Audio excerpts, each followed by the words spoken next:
Olá pessoal, tudo bem? Eu sou o professor Antony Tessari, sejam muito bem-vindos a mais uma videoaula sobre conservação de fotografias.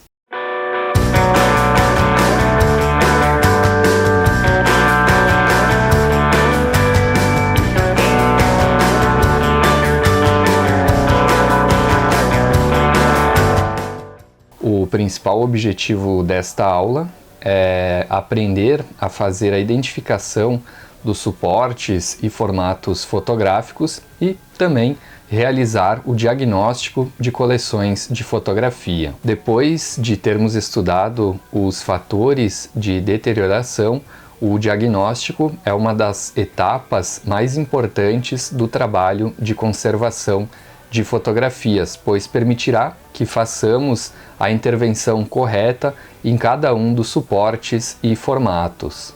Como referência desta aula, nós utilizaremos este caderno técnico, produzido pela Funarte e escrito pela Clara Mociaro, intitulado Diagnóstico de Conservação em Coleções Fotográficas. Também o livro do Luiz Pavão e os quadros produzidos pelo Image Permanence Institute, do Instituto de Tecnologia de Rochester e sediado nos Estados Unidos. Neste vídeo eu vou trabalhar com vocês a partir da minha própria coleção de fotografias, que é composta pelo acervo particular, familiar e também por imagens que eu venho adquirindo em leilões e em antiquários. Eu costumo comprar esses suportes que são históricos e, curiosamente, procuro por aqueles que estão mais degradados, justamente para evidenciar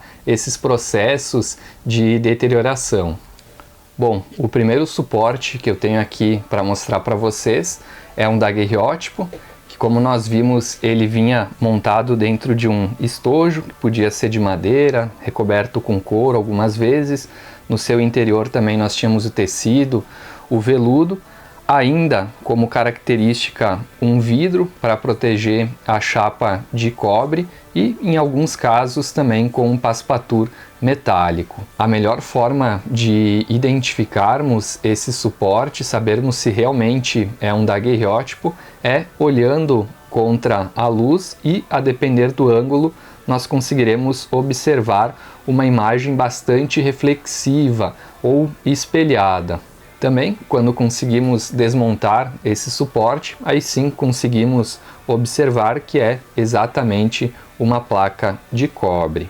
A deterioração mais comum nesse suporte, para destacar novamente, é a oxidação da prata, o que se inicia principalmente a partir das bordas da placa de cobre. O próximo suporte que eu tenho para mostrar para vocês são essas duas ferrotipias. Uma é composta por uma moldura em papel e foi produzida por um ateliê, um estúdio fotográfico localizado em Nova York. Estas ferrotipias foram produzidas a partir do processo do colóide úmido e a forma mais fácil de identificá-las é observando-se justamente o processo de deterioração que elas costumam apresentar. Nesse caso, é uma característica aqui para estas duas ferrotipias, é a ferrugem do material que serve de suporte para a imagem, que é o ferro. Com uma lupa, nós também conseguimos observar com mais clareza esse processo de deterioração e aí sim termos a certeza de que se trata de ferrotipias. Esta segunda ferrotipia não tem mais a moldura em papel e a deterioração já está bastante evidente no centro e em várias regiões aqui da imagem. Voltando à primeira, é interessante observar que ela foi colorizada à mão, possivelmente todo o rosto, toda a imagem teria sido colorizada, mas com o tempo só restou apenas algum indício desse trabalho do fotógrafo, do retocador, então numa parte do rosto dessa mulher. Seguindo a cronologia da história da fotografia, eu tenho aqui uma diversidade de fotos que foram produzidas em papel albuminado. Era muito comum a montagem do papel albuminado em cartões mais rígidos em formatos que ficaram conhecidos como carte de visite ou carte cabinet. O que acontecia é que o papel albuminado ele era muito fino e, se não fosse aderido a uma superfície mais rígida, ele acabava enrolando, a depender da temperatura e da umidade. Nesses cartões era muito comum a utilização do douramento nas bordas e também, algumas vezes, na inscrição, na identificação do ateliê do fotógrafo. Também era muito comum a utilização do verso dos cartões para fazer a inscrição do ateliê. Além disso, para destacar algumas qualidades daquele profissional e alguns prêmios que ele recebia em exposições. Entre as qualidades que os fotógrafos gostavam bastante de destacar, era uma tentativa de aproximação com o campo da arte pictórica.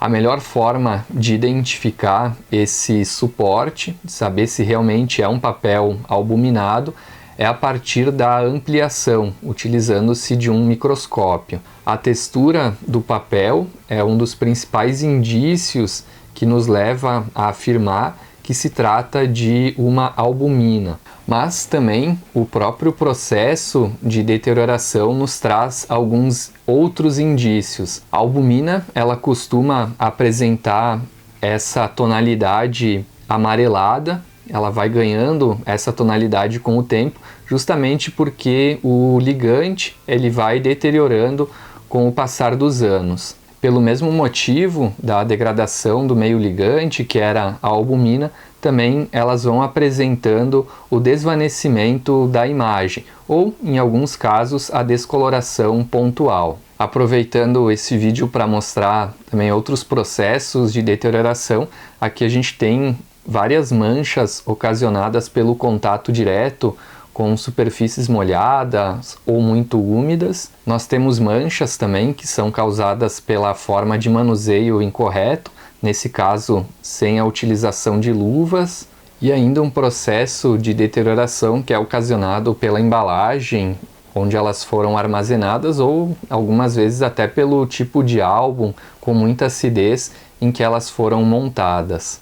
A mesma técnica de observação a partir da ampliação é também utilizada para sabermos se uma fotografia ela é em papel de gelatina e prata. O processo de deterioração comum para esse suporte também é um outro indício, sendo que no caso do papel de gelatina e prata é menos comum o amarelecimento e aí sim como característica é o espelhamento da prata, principalmente observado nas bordas da imagem. O suporte do papel de gelatina e prata foi o mais utilizado na história da fotografia.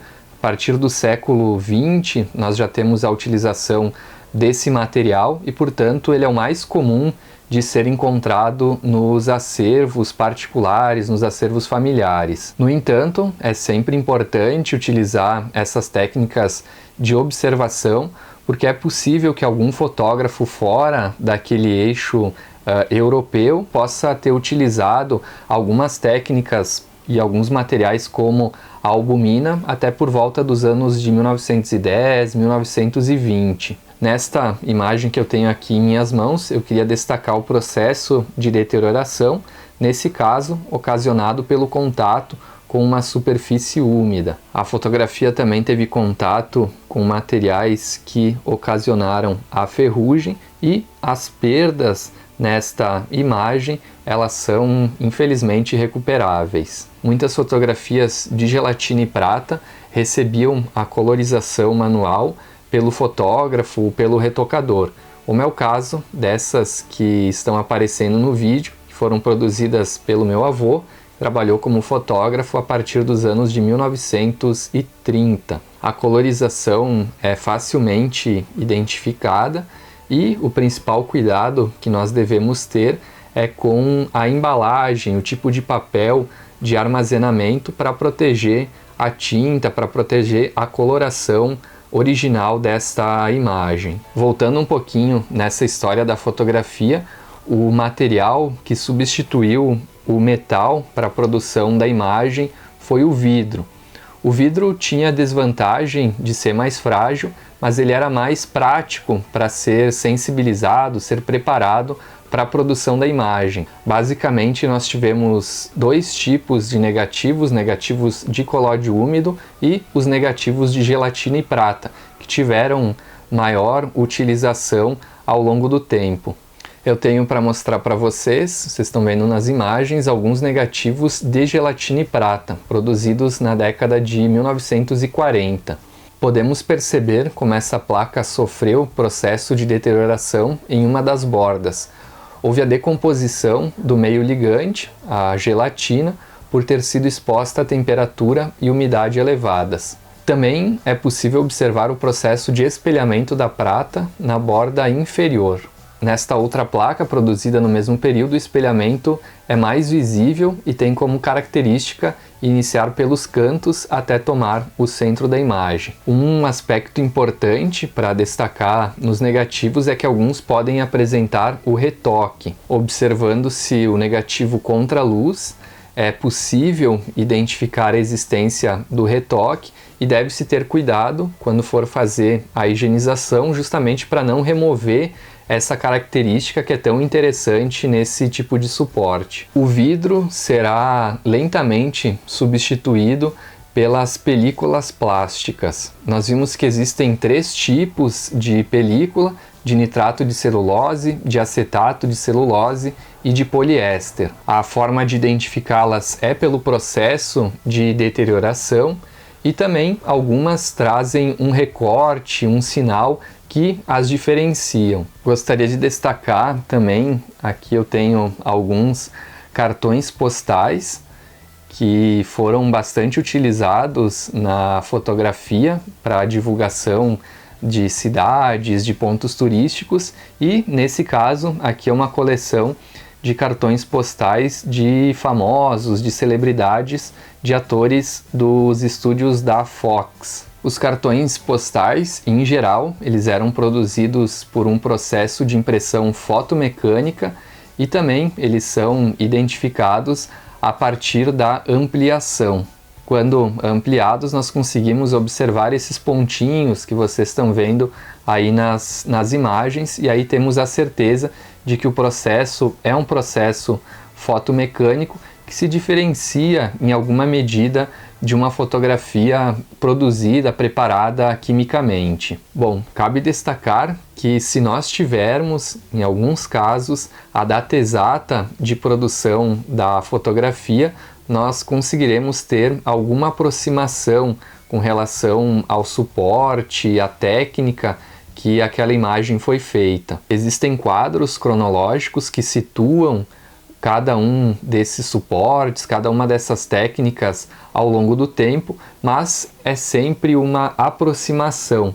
Por isso, é muito importante utilizarmos essas técnicas de observação, também conhecermos as características de cada suporte, do seu processo de deterioração, para que possamos fazer um diagnóstico mais preciso e, sobretudo, a gente possa então intervir corretamente em cada um desses suportes, utilizando-se das técnicas próprias para cada um deles. Certo, pessoal? Por hoje era isso. Espero que vocês tenham gostado desta videoaula. Mais conteúdo, inclusive algumas referências, vocês encontram no ambiente virtual. E até o próximo encontro.